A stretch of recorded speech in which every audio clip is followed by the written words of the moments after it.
mentoring becomes very, very difficult because you become biased because of your experience. Many, many reasons. So somebody should not become a victim of his own biases. Obviously, you need to keep learning every day. That's another reason why learning is important. Machine today, automation is the way forward because personal productivity is very, very significant, and you can produce more only when you start adopting automation. It also gives another advantage because a human is supposed to err. You cannot 100% eliminate errors by a human because the behavior is very different at 8 o'clock in the morning, at 4:30 in the morning, because the cycle at 8 o'clock you are very fresh, you start something, everything what you do will be great. During lunchtime you have to be very, very careful. Post lunch, if you keep the people awake, it itself is a great thing. I am talking about even operators. Today HSE is a major concern for Indian organization. Health, safety and environment. Very, very concern. Big concern, especially for companies like us, engineering, where day in and day out we are dealing with hazardous business processes. So you start controlling what you feed your employees, the diet. Whether they like it or not, you tell them you only have to eat this. To keep yourself good for the rest of the 4 hours or 5 hours, whatever it is. So evening you are in a mood to get home. So obviously the behavior will be rash in the evenings. So within this 8 hours, 480 minutes, you can't have a standard behavior. Obviously your output can also not be. So to eliminate this human interventional risks, what we call the possibility to err, you need automation. You need automation. So sensors are today helping to a large extent. Even when you drive, I think there are cars which can pick up your pupil dilation. To that extent technology has improved, and please adopt it. It could be luxury today, but tomorrow, once upon a time safety belt was a luxury. Today it's mandatory. Helmet was a luxury when we grew up. Today it's mandatory, but still we don't wear helmets, right? உண்மையை சொல்லுங்க, எத்தனை பேர் வந்து helmet போட்டு வண்டி ஓட்டுறீங்க? How many of you ride two-wheelers with helmet? Only few. How many of you make a pillion also to wear helmet? Very few. It is a law. Both pillion and rider should have helmets as a law. How many of you wear sincerely seat belts when you go in cars? Very few. How many of you make your co-passenger to wear the belts? Again a law. And despite our, good, keep it up. Despite our education level, and we don't respect law, you can imagine 70% of the population which doesn't even complete the school. India is like that. And you can imagine the possibility to grow if the 70% becomes exposed. And that is what the strength of the country is. That is why the market is still buoyant, but the challenge for all of us is to how to make the 70% of the population relevant to the segment we are operating in. How to make them buy the products what we, so obviously their income levels have to increase. The purchasing power has to increase. Per capita income and purchasing power are correlated.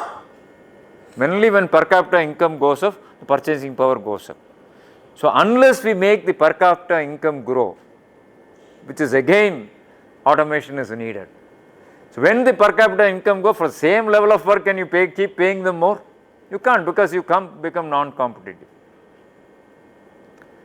So please be exposed to all the modern technologies and try and adopt to the extent possible. It will help you to add value to your life. Whatever adds value to your life, it certainly add value to your customer's life or your employee's life. So that's very important. Third, money. Lot of discipline is required. So the first thing what I normally do in my business practice is to make my company debt free. That's the first thing what I do. I don't believe the traditional method of teaching finance, I don't believe in it. I don't believe in leveraging debt. You can leverage debt only when you are sure of the market growth. Unless market growth grows by 12%, 15%, you cannot borrow money at 10%. Should not borrow. And your borrowing should not be more than 1% of your sales, not based on your working capital requirements. Reserve certain philosophies, but best is to keep. You look at majority of the companies that have grown and consistently growing only in Coimbatore. You are in a best place where you are learning your management. You don't have to look beyond Coimbatore for you to learn your management philosophies and leadership skills. Every third person you see in Coimbatore will be easily doing a sales of 100 crores. So very recently I had an opportunity to be part of the Bridge Conclave. I don't know whether you got the invitation or not. The very purpose of the Bridge Conclave was to bridge the gap between educational institutions and the organizations in Coimbatore, highly focused on Kongu Belt, not beyond Kongu Belt. In Coimbatore alone, there are at least 15 companies doing a sales of more than 1,000 crores. At least 50 companies doing a sales of more than 500 crores. So a lot of mid-cap companies are there. How many of you know how big Suguna Chickens is? Only selling chickens. How many of you know how big Suguna Chickens is? Can anybody guess what their today's turnover is? Any guesses? Suguna Chicken. Chicken சாப்பிட மாட்டீங்களா? Huh? Suguna Chicken. சாப்பிட மாட்டீங்களா? You don't eat Suguna Chicken? So I'm surprised. How many of you are vegetarian here? No vegetarian. No vegetarian. So I'm the odd man out. I'm a pure vegetarian, practicing vegetarian, nothing but not by birth. I was an ardent fan of non-vegetarian, now an ardent fan of vegetarian. Vegetarian.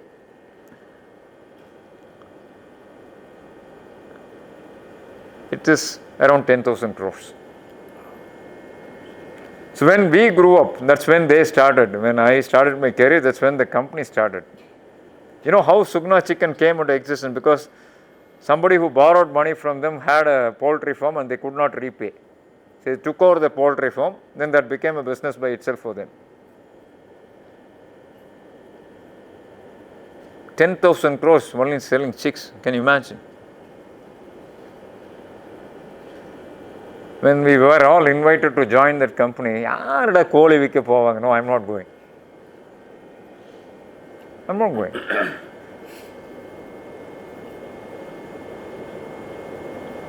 They are not management graduates. I wouldn't be surprised if one of the partners has not even gone to the college. Likewise, in Tirupur, there are many companies where first generation, even in Coimbatore, why go up to Tirupur? Even in Coimbatore, the first generation entrepreneurs did not know to write their name in English. But they created companies where the products are sold across the world. Yeah? KPR is one. Any dollar apparel, you name anybody. Viking, for example. Viking started as a tailor. Many companies, Magala.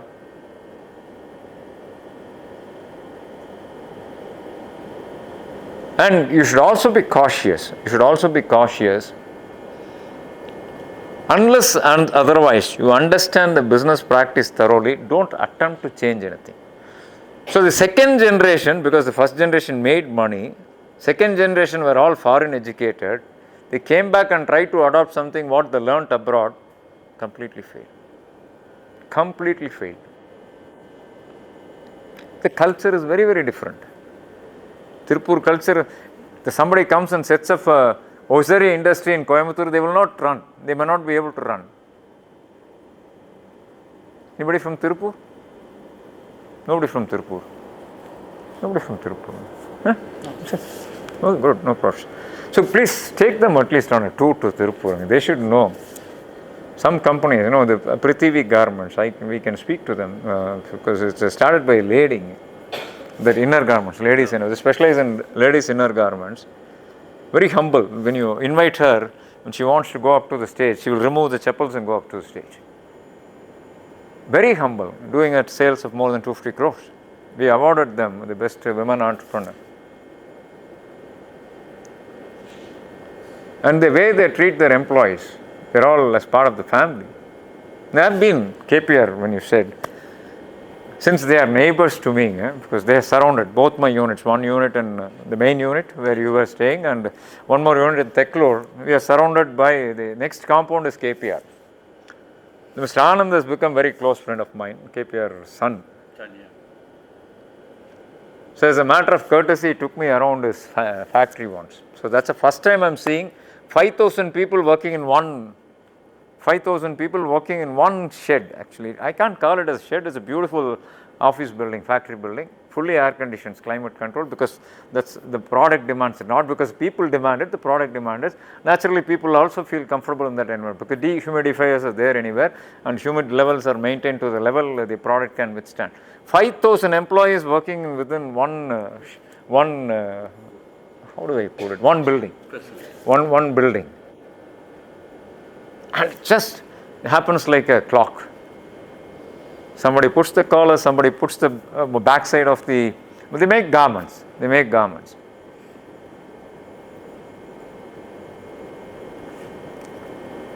And I was amazed, pretty amazed, the way they take care of their employees. The same food, a person managing a sales of 20,000 crores eats the same food as his employee eats. Same food. And when he took us around and all the employees came and shook hand with him and said, Anna, nalla irukingla, Bhaiya, are you good? Are you doing good? Look at the interface. He is from a family which has a turnover of 15,000 crores.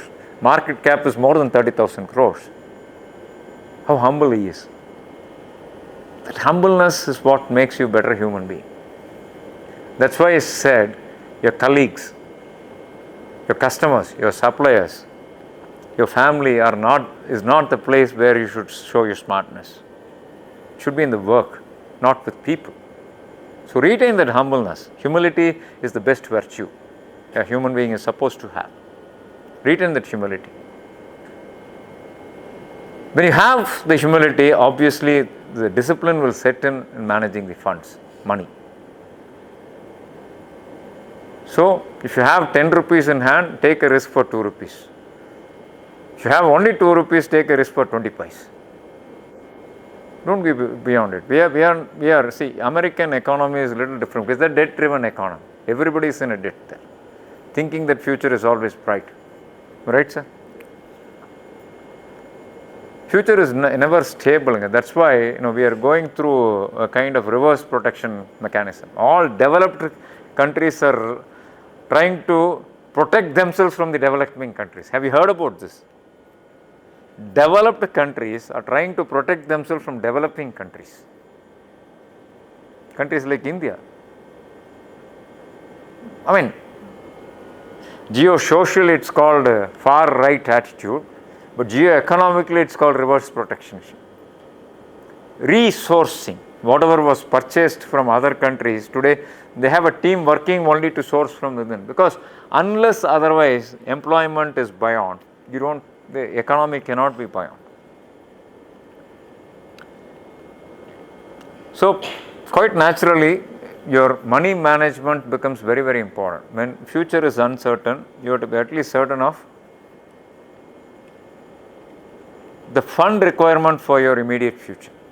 So the COVID is one important learning where most of the companies which had debt could not survive.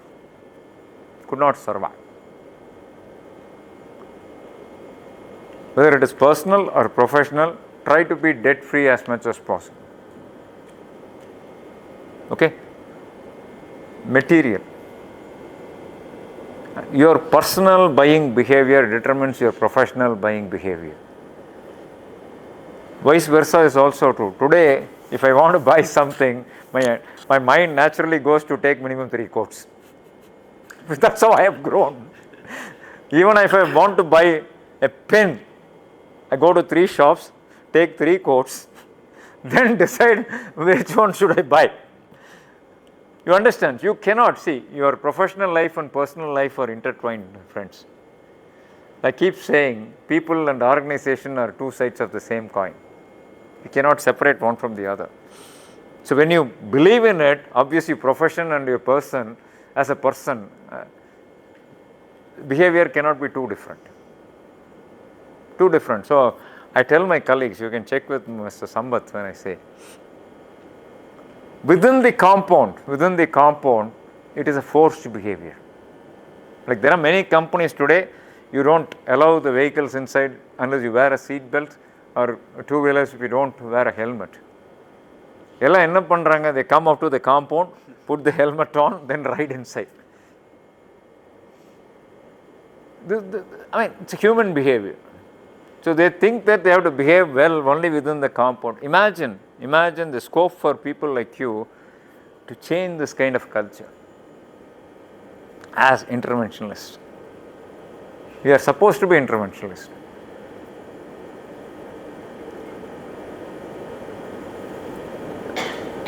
So, material management is very important, because we need to buy only what we need to buy, and we need to understand how much to buy, when to buy, and when not to buy also. So keep monitoring the trend. So I'm in a business where the commodity prices have a major impact on our costs.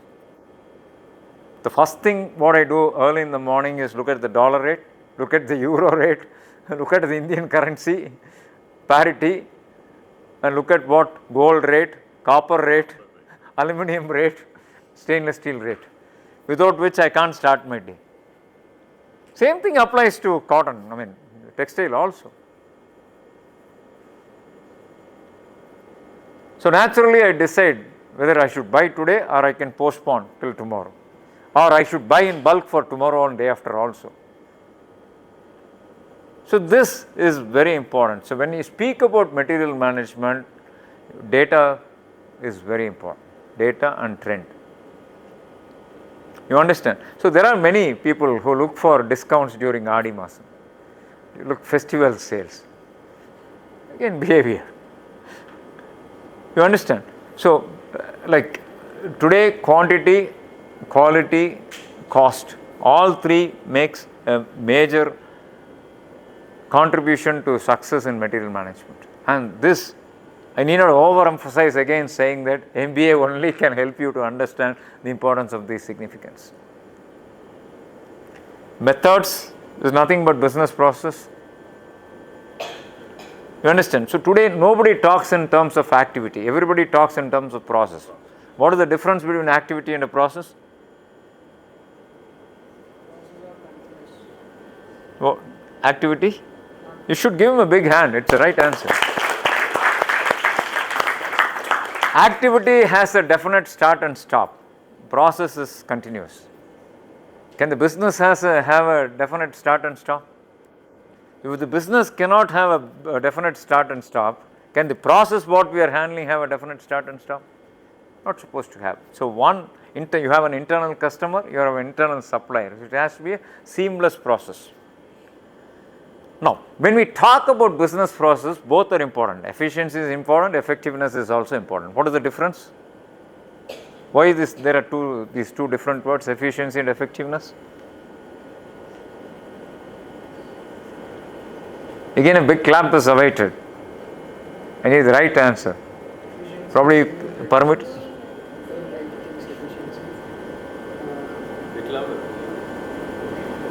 Doing things like this. You have started it, can somebody complete it? Efficiency is doing one things, effectiveness is doing other things. I am a bit confused. Okay, let me make it simple again. Input to output ratio is what we say. Output to input ratio is what we call as efficiency. Process. The quality of output is what is called as effectiveness. So doing things right and doing right things. Which one is effectiveness and which one is efficiency? Doing things right is efficiency, and doing right things is effectiveness. Today we are in an era where we need to be efficiently effective. We need to know what the right things what we have to do. Obviously when we speak about right things what you have to do, you have to leave out the wrong things. That's very important. So work zone management assumes a lot of significance.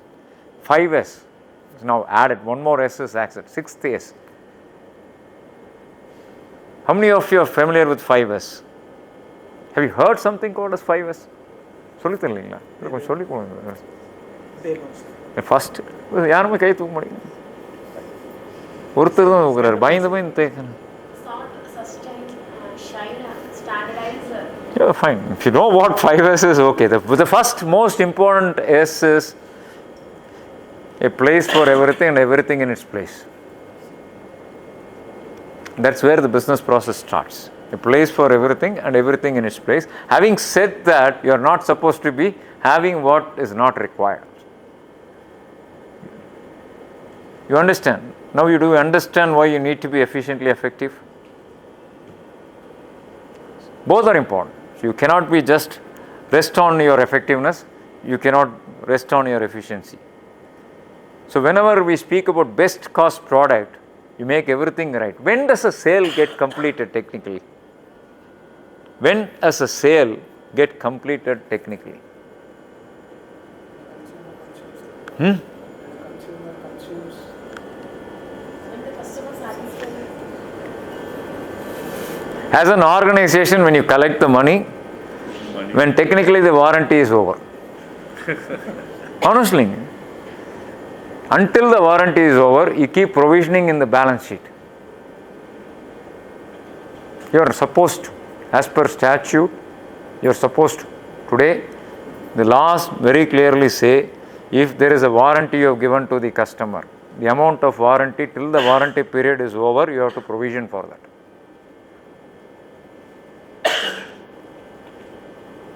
So having said that, technically the sales gets completed when you collect the money and the warranty period is over. So I go by what Dr. Sundar said in the beginning. Please remember this. I believe they are golden words. Product is more important than the organization. A customer is more important than the product. Profit is more important than the sales value. And collection is more important than the profit. You can have wonderful sales. If you can't collect and if you have a lot of compliance, gone. Your balance sheet will not reflect that. Your P&L statement will not reflect that. Only your cash flow will reflect that. And be aware of it. Cash is the king. And it will remain so. There are certain fundamentals which you cannot change and you should not change. Attempt to change. End of the day, if you spend 10 rupees, you would at least recover 11 rupees. That should be the motto. That's how Gujaratis survive. That's their business model. I spend 10 rupees today, I should at least take home 11 rupees. And that's very important. Again, I am saying not in terms of costs and benefits, in terms of real cash, outflow and inflow. You understand? That's why I said if you have 10 rupees in the pocket, spend only 2 rupees and carry back 8 rupees because you need the 2 rupees for tomorrow if you can't earn the 10 rupees. ஹாஸ்டலில் எத்தனை பேர் இருக்கீங்க? நாங்கள்லாம் ஹாஸ்டலில் படிக்கும்போது பார்த்தீங்கன்னா 1ஆம் தேதி வீட்டிலேருந்து பணம் வரும். எல்லாம் பிரியாணி தான் சாப்பிடுவோம். 30ஆம் தேதி போகும்போது இட்லிக்கு கூட காசு இருக்காது. கரெக்டாக இல்லைங்களா? Yes sir no. First week will be always celebration. Last week பக்கத்தில் போய் டேய் காசு வச்சிருக்கியா? Am I right or wrong? It's a beautiful life. Hostel life is always a beautiful life. That's where you learn a lot of things.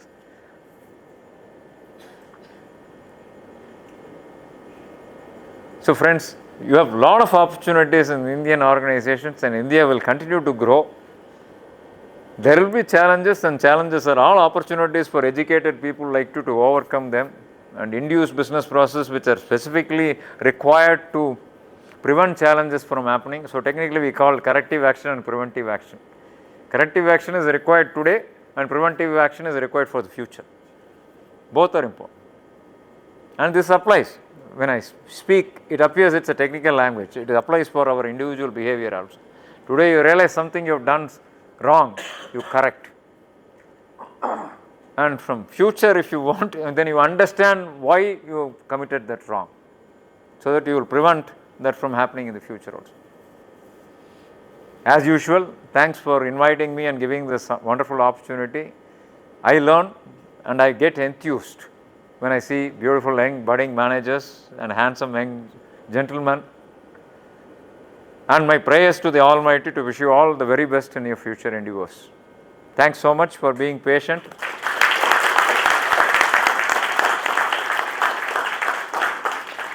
Floor is yours. Do we have time for some interactions? We'll have it during dinner. Yeah, it's 7:40. Yeah. Okay.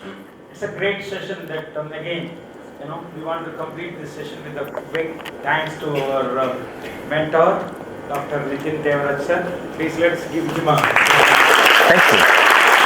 thank you so much, sir. My honor. Go to the dais and distribute out the today's Yeah, sure, why not? certificates. Why not? All of us, sir. We'll make it. Oh, sure.